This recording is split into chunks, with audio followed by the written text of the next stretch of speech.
Como estamos, Zé? Tudo bem? Tudo tranquilo, graças a Deus, Felipe. Tudo beleza. E você, família aí, tudo ótimo? Tudo certo, graças a Deus também. Bom, a gente se encontrou ali, se conheceu ali, né, na final da Champions League, ali no evento da Heineken, e um grande evento, muito legal, a oportunidade de termos ali vários jogadores e craques que disputaram a Champions League. Zé, o que você achou primeiro daquele evento ali, né, dos carros ali no meio e tal, e o que você achou da final, que no fim teve o Bayern de Munique como grande campeão? Então, Felipe, eu acho que o evento foi um evento diferente, né? Um evento novo com novo, né? Que estamos vivendo. Confesso para você que assistir uma final de Champions League num modelo diferente que foi esse que o Allianz junto com a Heineken promoveu para os fãs.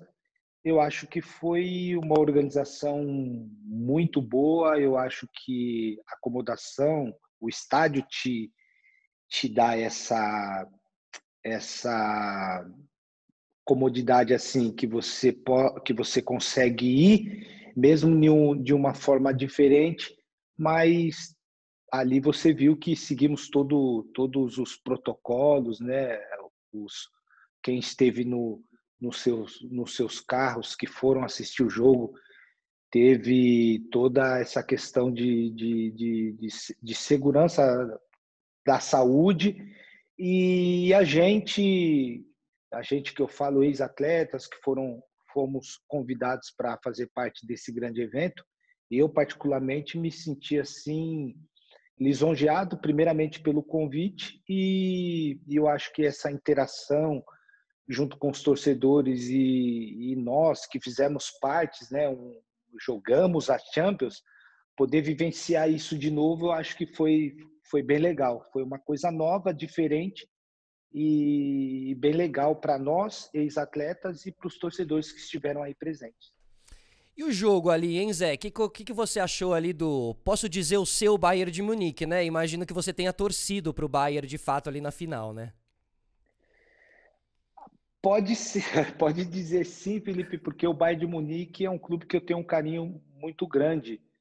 Claro que eu tenho um carinho por todos os clubes que eu joguei, mas o Bayern de Munique foi o clube que eu joguei mais tempo na minha carreira, foram 6 anos, né? E até hoje eu tenho amigos lá. Joguei com alguns que hoje faz parte do plantel, né? Do elenco, né? Do Bayern de Munique, como o Thomas Müller, joguei com o Boateng quando ele jogou no Hamburgo, né? Que foi meu último clube na Alemanha. Conheço alguns outros, né? O Alaba. Então, eu tenho um contato próximo com o clube, mesmo pós-carreira, porque eu jogo pelos Legends, né, do Bayern de Munique. O Bayern de Munique tem um time de Legends, né, que faz sempre 3 a 2 vezes jogos comemorativos ao redor do mundo. Então, eu tenho esse contato muito próximo com o time. O jogo, Felipe, foi para mim assim, eu acho que foi um dos melhores jogos assim, se tratando de Champions League, de final de Champions League, né? Porque você pegou duas equipes que gosta de jogar para frente, que procura o gol. Então o enfrentamento ali foi praticamente de um time organizado, que é o Bayern de Munique, que joga em função do coletivo, contra um time que é um time organizado também, mas que espera muito do poder do ataque, né? Dos três atacantes ali, de Maria, Mbappé e Neymar. O Paris espera muito do poder de decisão desses jogadores. O Bayern de Munique não, já joga em um formato, já tem um modelo de jogo diferente que o Paris Saint-Germain. Agora, Zé, esse formato de jogo, esse modelo de jogo da Alemanha, que é, né, do Bayern de Munique, que acaba ecoando em outros times e na seleção alemã também, é o mesmo formato e modelo que você jogou, é o mesmo formato e modelo que você conheceu. Inclusive, a gente vê até um eco, a gente vê no Alaba e no Davis ali, no Davis, esse lado esquerdo que por muito tempo você fez, assim, né? E imagino que os treinamentos e tal. Como você enxergou esse modelo? É um modelo difícil, é um modelo diferente e é um modelo realmente muito eficiente de se jogar futebol? Esse modelo por alguns treinadores que tive no Bayern de Munique, dentre eles o Jupp Heynckes e o Otmar Hitzfeld, foram treinadores que já usavam esse modelo dentro do clube que tinha essa filosofia, né? De um time organizado, compacto, que joga para frente. Então, esses treinadores, na minha época, a única coisa que eles faziam era encaixar as peças, né? Uhum. Então, para você manter um modelo de jogo, vai depender quais são as peças que você tem dentro do seu plantel para você dar continuidade, implementar a filosofia que já existe dentro do clube, só fazendo alguns ajustes. O time hoje que tem o treinador, o Hansi Flick, é praticamente o mesmo time que tinha quando estava o Niko Kovac. Uhum. A única coisa que o treinador mudou foi trazer confiança de novo para dois jogadores importantes, líderes no clube, e que teve uma importância muito grande nessa tríplice coroa dessa temporada do Bayern de Munique, que foi o Boateng e o Thomas Müller, né? Os dois jogadores, quando o Flick assume o time, eram jogadores que estavam frequentemente sendo não jogando ou sendo trocado durante o jogo. E o Boateng, inclusive, até quase saiu do clube. Tinha alguns outros clubes interessados e por ele não estar jogando muito, ele quase deixou o clube. E o Flick recuperou esses dois jogadores. Então, quando você recupera dois jogadores com a importância que tem o Thomas Müller e o Boateng, você já ganha muito na questão de confiança deles mesmo e para o time, né? Então ele só faz os ajustes e faz uma coisa, Felipe, que é muito importante e que trouxe o entendimento do grande trabalho que ele fez na última frase que ele usou na conferência de imprensa, quando ele fez no final do jogo da Champions League. Ele disse que o importante de todo o processo de conquista que o Bayern de Munique teve naquela temporada, ele se define em uma única palavra, que foi o trabalho.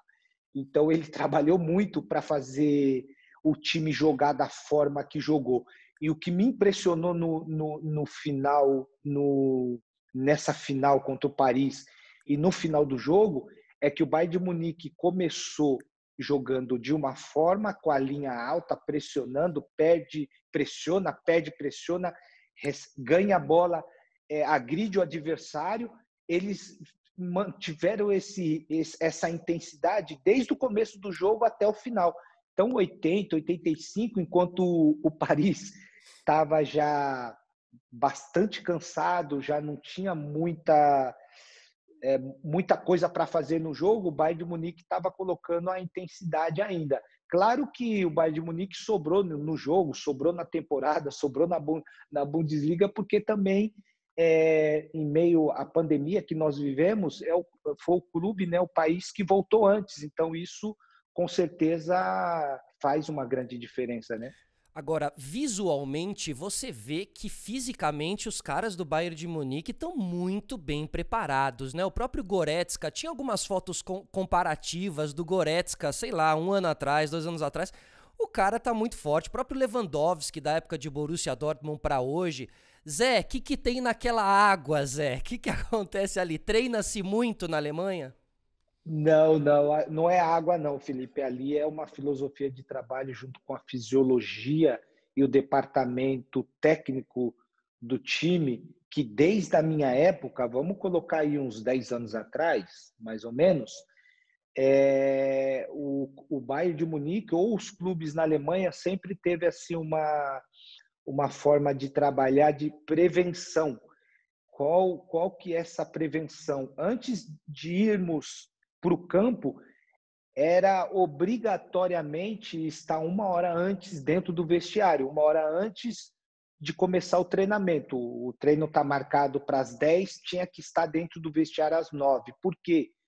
Porque todos os dias a gente fazia o trabalho de prevenção com o preparador físico. A gente trabalhava muito, eu lembro, core e muito máquina funcional, né?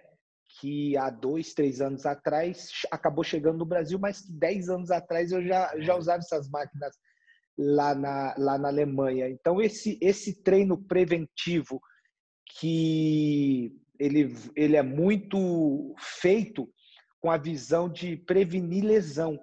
Então, como você trabalha muita repetição de força, automaticamente você ganha massa muscular.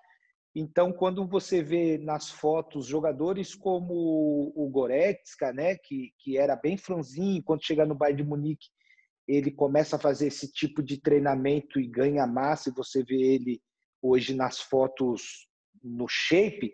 A mesma coisa aconteceu com o Davis, quando saiu da Major League e veio para a Bundesliga jogar no Bayern de Munique, você viu uma mudança visual no corpo dele com mais ganho de massa. O próprio Thiago Alcântara, quando ele... É O verdade. perfil, hoje você vê ele com o corpo mais esbelto, assim, você vê mais músculo nele, O você vê ele Coutinho mais também. forte. O O Coutinho próprio também. Coutinho, nesse período curto, você viu essa mudança. Então, isso é muito por causa dessa filosofia aí no departamento de fisiologia dentro do clube, que procura sempre, antes de ir para o campo, fazer esses treinos funcional, que ajuda muito a prevenir lesão, e você tem, de uma forma muito rápida, o ganho de massa muscular. E o Thiago, hein? Você citou o Thiago. Que primoroso, né? Que foi ele na final, mas que primoroso que ele é como jogador, né? Como você enxerga o Thiago Alcântara? O Thiago, para mim, ele ele está entre vamos colocar os 3 melhores meio-campistas hoje do mundo, né? Junto com o De Bruyne, e tem um outro que também fez uma temporada muito grande, que eu não me vejo, não tenho ele na cabeça ainda, mas o Thiago é, é um jogador muito inteligente e que é o maestro, eu acho, do time. Hoje a gente, na maioria dos times, você não vê mais aquele 10, né? O camisa 10 que faz o time, que fazia o time jogar, o camisa 10 que cadencia o jogo. Hoje não tem mais esse camisa 10, né? Os volantes que é chamado hoje no futebol moderno se transformaram em meias, né? O futebol moderno se transformaram em meias. Hoje você não tem mais aquele volante brucutu que só marca. Os volantes dos times precisam jogar, porque o jogo de futebol ficou muito compacto, que se você não tem esses jogadores que quebram a linha num passe de bola, numa inversão de jogada, como ele, Toni Kroos, Modric, esses jogadores são jogadores modernos que você precisa ter para dar ritmo de jogo e intensidade dentro da sua equipe. O Thiago fez uma grande temporada, por isso que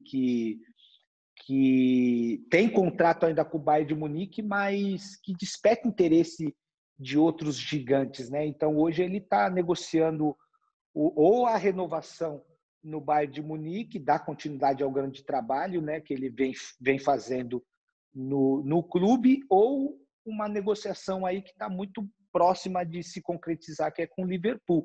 Então, um dos 2 clubes vai sair, vai ser muito, vai ter assim um jogador praticamente completo, ou o Bayern de Munique dando continuidade aí na renovação, ou o Liverpool, que vai trazer mais qualidade para a sua equipe, né? Seria interessantíssimo ele no Liverpool, né, Zé? Seria interessantíssimo, porque o formato, a forma que joga o Liverpool, né? Com a inteligência que tem o Klopp com os atletas ali que tem o time, cara, eu acho que o Thiago entraria ali como uma luva, né? Eu até diria que o Thiago, na final, quem foi mesmo eleito o melhor jogador? O Coman, né? Que fez o gol, O Coman, eu acho, eleito o ou o melhor Neuer, jogador do jogo. Mas, para mim, eu escolheria o Thiago como o melhor jogador daquela partida. Total. E o Patrick de Paula, você acha que ele se encaixa nesse volante que sai jogando? Assim como você vê o Patrick nascendo aí pro futebol, pros olhos de todo mundo aí, né? O Patrick de Paula é esse jogador que foi formado, que está crescendo profissionalmente, porque é o primeiro ano dele como profissional. E uma coisa assim, importante que eu vejo no Patrick de Paula, claro que além das qualidades que ele tem como jogador, é a personalidade. A personalidade é muito importante, Felipe. A personalidade faz com que o processo desse jogador que está sendo maturado e fazendo a transição de base para profissional cresça.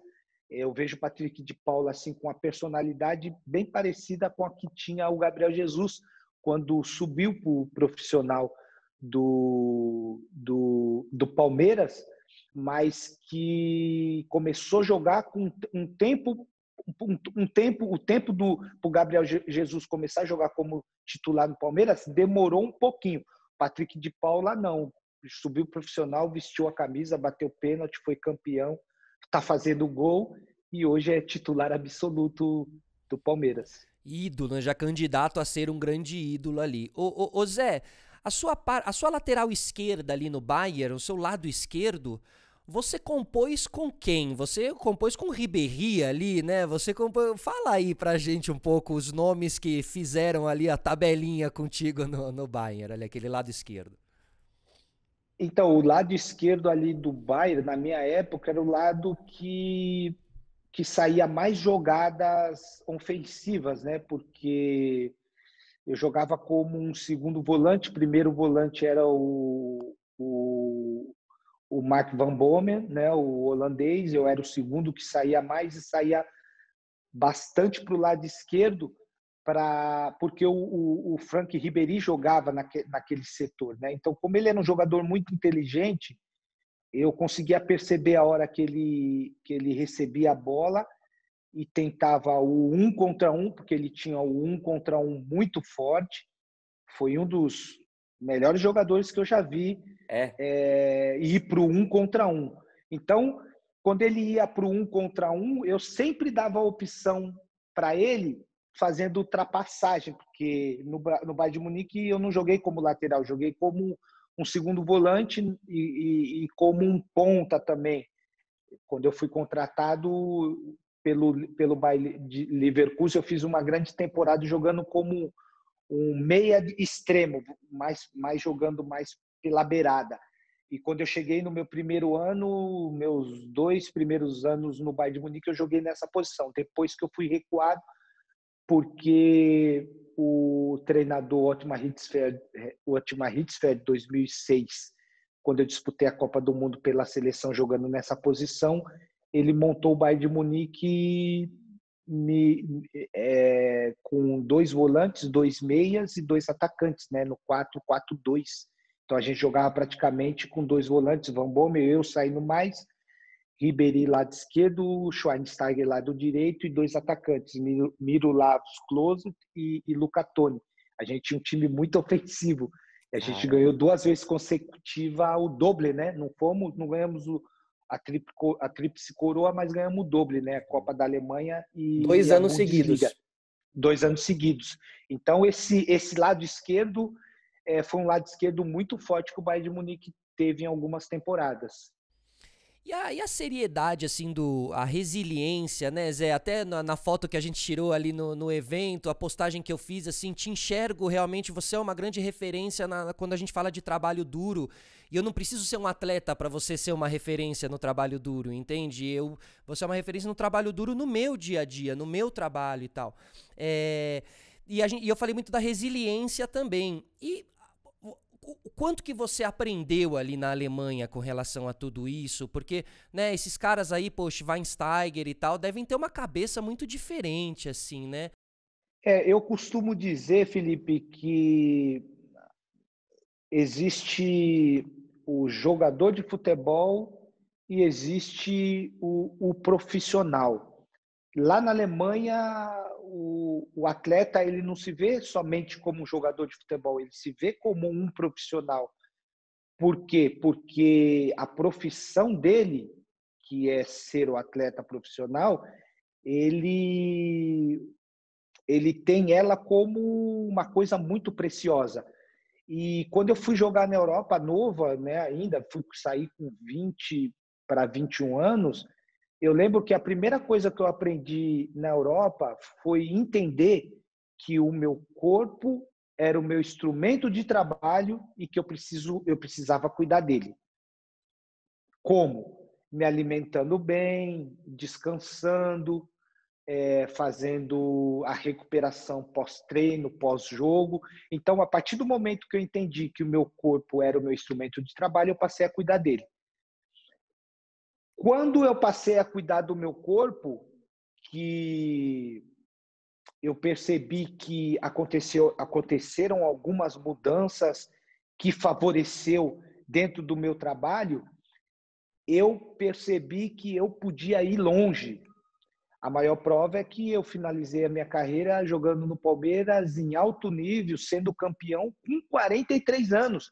Eu acho que alguém atingir essa marca vai ser difícil, jogar em alto nível, em clube grande e Vai. sendo campeão. Eu só consegui, Felipe, porque eu entendi que eu precisava cuidar do meu corpo. Cuido dele até hoje. Então, isso é o grande diferencial. Uma coisa que eu não consigo entender é como ainda hoje eu vejo muitos jogadores jogando acima do peso, outros ingerindo álcool. Nada contra quem bebe, cada um leva a tua vida da forma que acha melhor.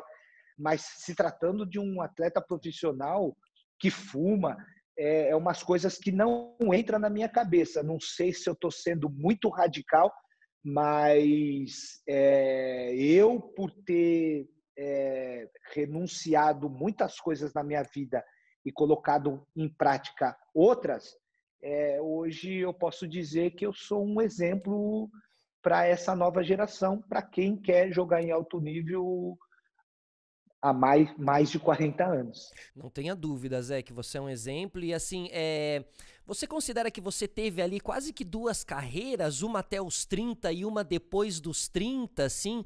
Existiu uma adaptação aí, falando de corpo e até mesmo de posicionamento dentro do campo, assim?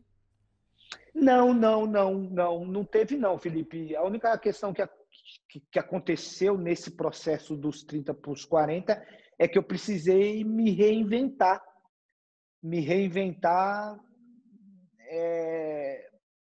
nos treinos, me reinventar nos jogos, porque como o calendário aqui no Brasil é um calendário muito forte, muito pesado, muitos jogos, muitas concentrações, muitas viagens, você precisa treinar menos para você ter mais condicionamento físico no sentido de rendimento para o jogo.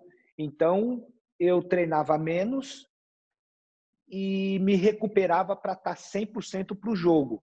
Até porque também treinar menos aqui no Brasil é uma necessidade, porque o calendário você joga de 3 em 3 dias, você não tem nem tempo para treinar.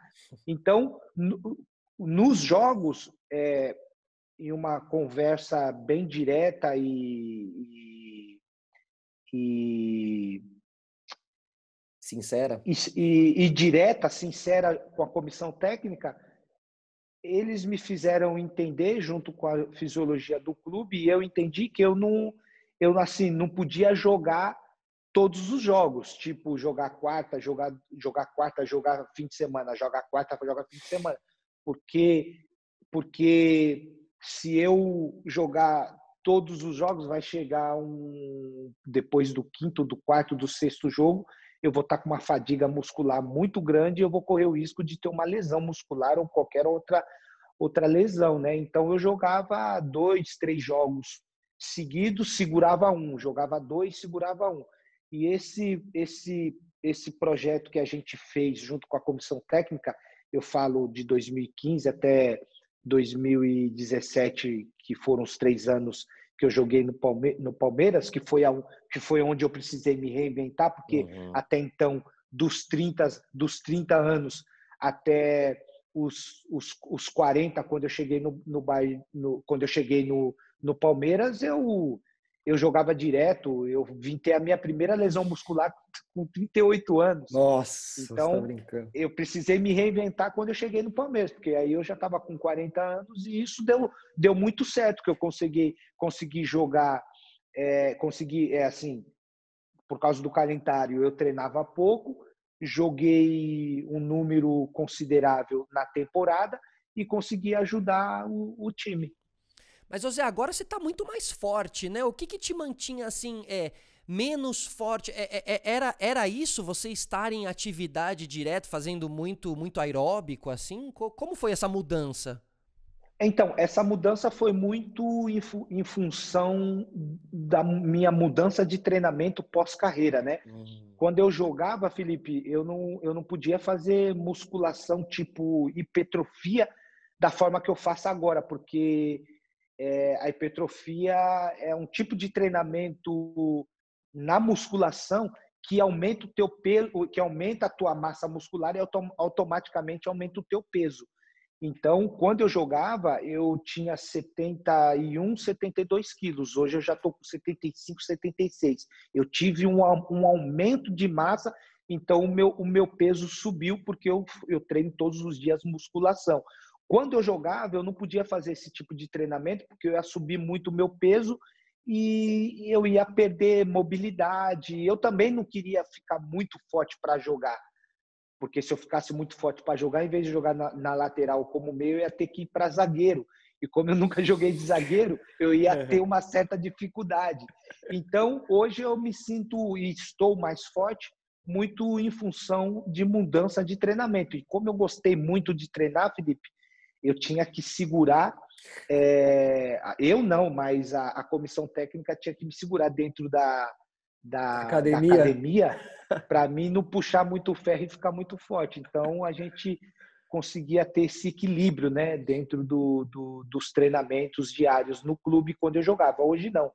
Hoje eu já não tenho mais esse equilíbrio. Hoje eu gosto de fazer alguns tipos de treinamentos que eu não podia fazer quando eu jogava, que é a musculação, que é o pedal longo. Então, hoje, poxa, eu consigo fazer alguns tipos de treinamentos que eu queria muito fazer na época que eu jogava, mas que eu não podia.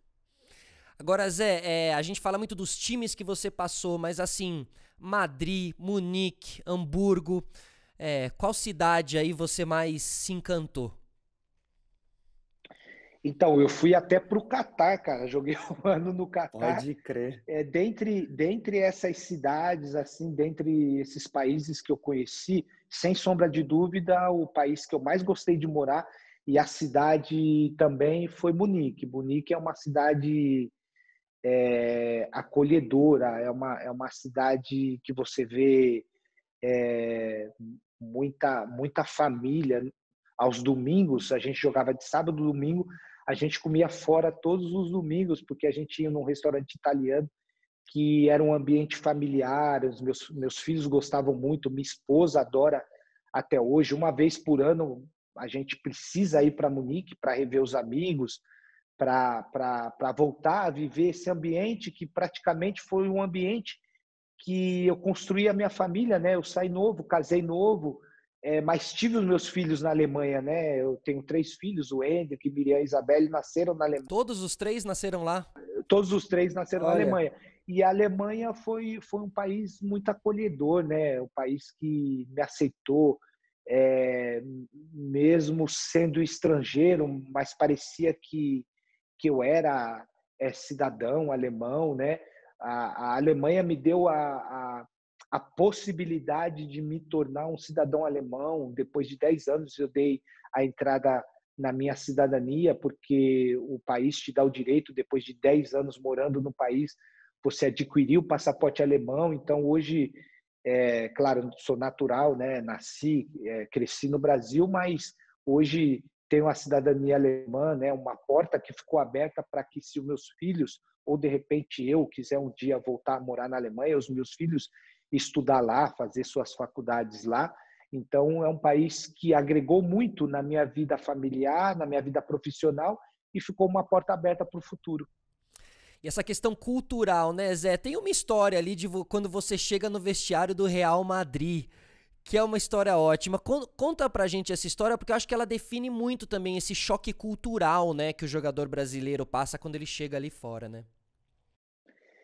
Em Madrid, eu tive uma certa dificuldade porque, poxa, sair da Portuguesa para jogar no Real Madrid parecia que eu estava vivenciando um sonho e que eu ainda não tinha sido acordado. Então, eu passei a acordar do sonho quando eu entrei dentro do vestiário. Quando eu cheguei no clube, que eu vi só carrão, e eu entrei dentro do vestiário, os caras vestidos de terno, todo mundo bem alinhado, e que eu entro no vestiário usando o Onbong, que na época era uma marca que me mandava roupa, e eu viajei de Onbong.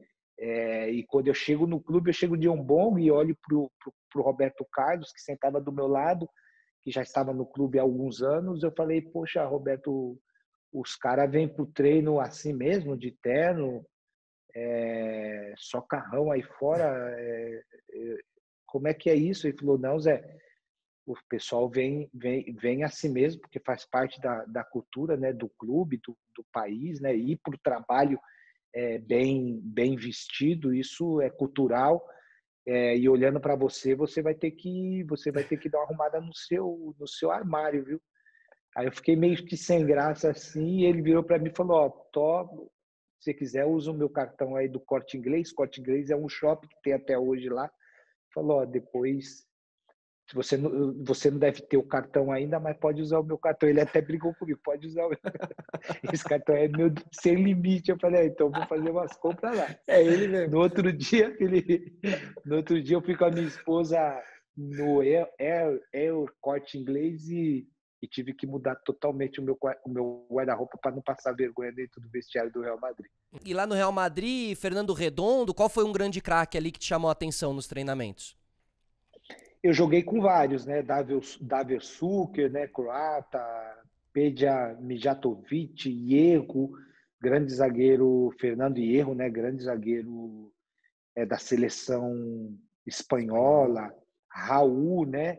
Grande artilheiro do Real Madrid, da Champions, Guti, promessa, grande jogador, Morientes, Olha. cara, Panucci, lateral direito, né, da seleção italiana, Bodo Illgner, né, goleiro alemão, disputou Copa do Mundo, campeão do mundo. Mas, cara, Clarence Seedorf, né? Mas um jogador que chamou muito a minha atenção foi o Fernando Redondo, cara. O Fernando Redondo era um volante Canhoto, que ele né? jogava canhoto, ele jogava como volante, mas dentro do campo ele parecia meia, porque ele marcava, ele cadenciava o jogo, ele chegava na frente, ele era alto, ele fazia gol de cabeça. Esse jogador, assim, na posição de volante, eu acho que foi o melhor que eu joguei até hoje. Demais, também lembro muito. Sou filho de argentino, Zé, então assim, ainda tenho essa Então você relação. lembra do Fernando? Lembro bastante dele. Ô Zé, agora me diz uma coisa, você assim, você é um cara diferente dentro do universo do futebol, assim, e não só nessa questão física, na questão da dedicação, mas também Até no corte de cabelo, sabe, Zé? Eu acho que você, até nisso, assim, você tem um diferencial. Você, até no seu corte de cabelo, você traz uma mensagem. E eu tenho muito, assim, comigo, você com Racionais MCs, tem uma matéria muito famosa de você cantando Racionais e tal. Qual que é a sua leitura do movimento Black, assim, e o quanto que Racionais e Tupac e toda essa cultura também te ajudou ali nessa, né, a se enxergar como você se enxerga, assim? Então, eu cresci e nasci na periferia de São Paulo, né? Eu sou da Zona Leste e eu lembro que lá a gente não tinha muita referência, né? Até porque também a gente não tinha muitas oportunidades. E a música do Racionais é a música que eu cresci ouvindo, né? Com várias letras forte, mas trazendo sempre uma mensagem, né? Nego drama, vamos passear no parque. São músicas que eu cresci ouvindo e entendendo que o pobre negro dentro da sociedade, ele muitas são as vezes que ele é descriminalizado, Felipe, porque quando eu compro o meu primeiro carro, quando eu fiz o meu primeiro contrato profissional na Portuguesa, que foi o carro que era o carro do meu sonho, por, por o meu maior ídolo ter tido o carro que era o Denner, uma Mitsubishi, quando eu pego as luvas, quando eu fiz esse contrato, a metade do dinheiro eu dei para minha mãe e um pouquinho, uma parte desse dinheiro eu comprei esse carro.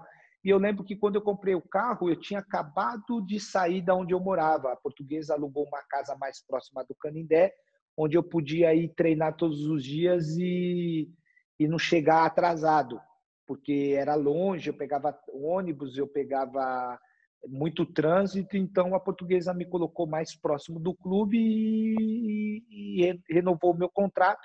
E eu comprei esse carro e a minha esposa, que na época, a Luciana, que na época era minha namorada, ela morava ainda lá. Então eu tinha que ir lá todos os dias, né? E eu lembro que com esse carro recém-comprado e um carro que chamava atenção na época, a gente não podia, não era permitido colocar isso filme, né? Na época você via quem estava dentro do carro de longe. Eu lembro que eu passava com esse carro para ir lá na minha quebrada, no meu bairro, eu era parado 3 vezes por dia. 3 vezes por dia eu era parado pela polícia. Um jovem negro dentro de um carro novo que chamava a atenção, e aquilo para mim foi muito constrangedor. Eu me lembro que eu fiquei com o carro praticamente um mês, se eu não me engano, e, e por ter sido tão constrangedor, eu acabei vendendo o carro, comprei um outro carro, porque eu precisava para ir para o treino, para ir para a escola depois à noite. E isso, para mim, é algo muito triste que eu vivi nessa época. Hoje eu vejo um movimento no sentido de que vidas negras importam. É um movimento que voltou a ser ecoado no mundo afora, né? Voltou por causa daquele acontecimento George da Floyd. morte de George Floyd, de um homem negro com um policial branco, e, e o povo negro voltou a ir para a rua, voltou a buscar justiça racial, voltou a buscar justiça de novo, e a gente recentemente acabou vivenciando um novo caso de que é lamentável voltar a falar, é uma coisa que eu não gosto muito de falar, porque eu já vivenciei isso. Isso é constrangedor, isso é triste. Mas uma voz precisa voltar a se pronunciar para ir em busca de justiça. E a maior prova os jogadores da NBA aí, né, parando uma competição para buscar justiça. Eu acho que essa justiça ela tem que ser buscada sim. Eu acho que essa como que eu posso dizer, esse movimento ele não pode ficar somente nas ruas. Esse movimento ele precisa ir além para que a gente possa de uma vez por toda matar esse câncer, porque o racismo, a discriminação é um câncer que precisa ser morto. E para que isso aconteça, eu acho que tem que ter sim essa mobilização, tem que ter esse protesto, claro que tudo de uma forma pacífica, mas eu acho que essa voz que gritava há muitos anos atrás, através de líderes como Mandela, como Martin Luther King, né, quando fez o seu grande discurso em Washington, no ano de 1962, dizendo I have a dream, eu tenho um sonho, o meu maior sonho é que um dia os meus 4 filhos negros irão viver em um país que eles não serão mais julgados pela cor de sua pele, e sim pelo seu caráter. Passaram-se, depois desse grande discurso, 40 anos, veio Barack Obama, primeiro presidente negro da história, né, dos Estados Unidos da América, mas o racismo ainda continua, o câncer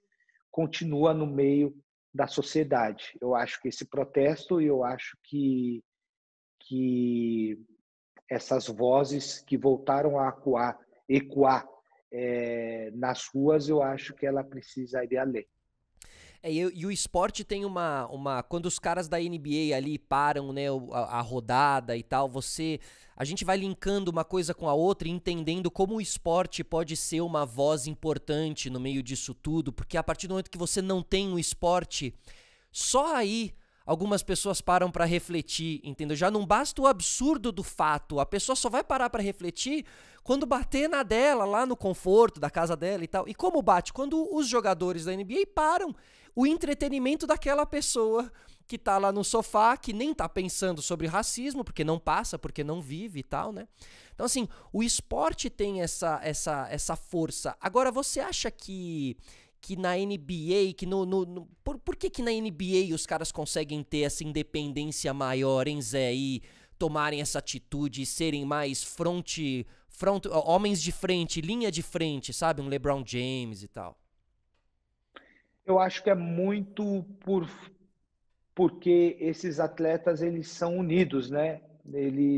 Eles lutam por uma causa que hoje eles estão vivendo, mas que os seus pais já viveram atrás, né? Os seus avós.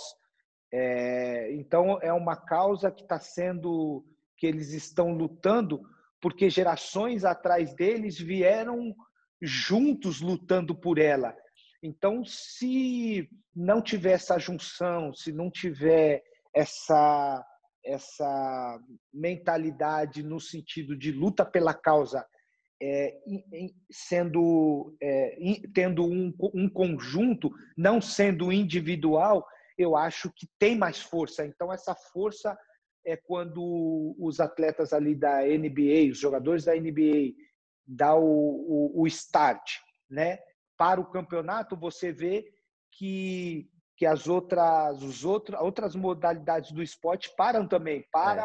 Pararam também o basquete feminino, pararam o beisebol, pararam a MLS, pararam o tênis. Então, você vê que essa mentalidade deles em busca dessa causa, você vê que a força ela é maior porque eles estão todos juntos. Mais unidos, né? Existe essa unidade, né? E eles estão todos dentro de né? E eles estão todos dentro de uma bolha agora, né? E o que estão dizendo é que eles estão furando a bolha, né? Porque estão fazendo esse protesto e tal. Zé, super obrigado, cara, pela sua disponibilidade, simpatia. Eu sou um fã grande fã seu mesmo, e hoje foi um dia muito feliz, assim, tava super ansioso pra gente fazer essa entrevista. Que bom que deu tudo certo e super obrigado por participar aqui do nosso Sistema Solari Podcast, Zé. Que isso, Solari, prazer foi meu, cara. Foi muito legal. Já te acompanhava aí nas redes sociais, o teu trabalho. Parabéns por ser, poxa, um cara íntegro dentro da sua profissão, um cara que passa uma mensagem muito positiva também. Parabéns. Para mim foi um prazer muito grande ter participado aí desse teu programa e que você possa continuar tendo muito e muito sucesso na tua vida profissional. Um abraço para você, para tua família e se cuidem. Amém. Esse foi Zé Roberto no Sistema Solari Podcast. Zé, tchau, um grande abraço. Abraço. Valeu. Valeu. Obrigado. Obrigado. Valeu.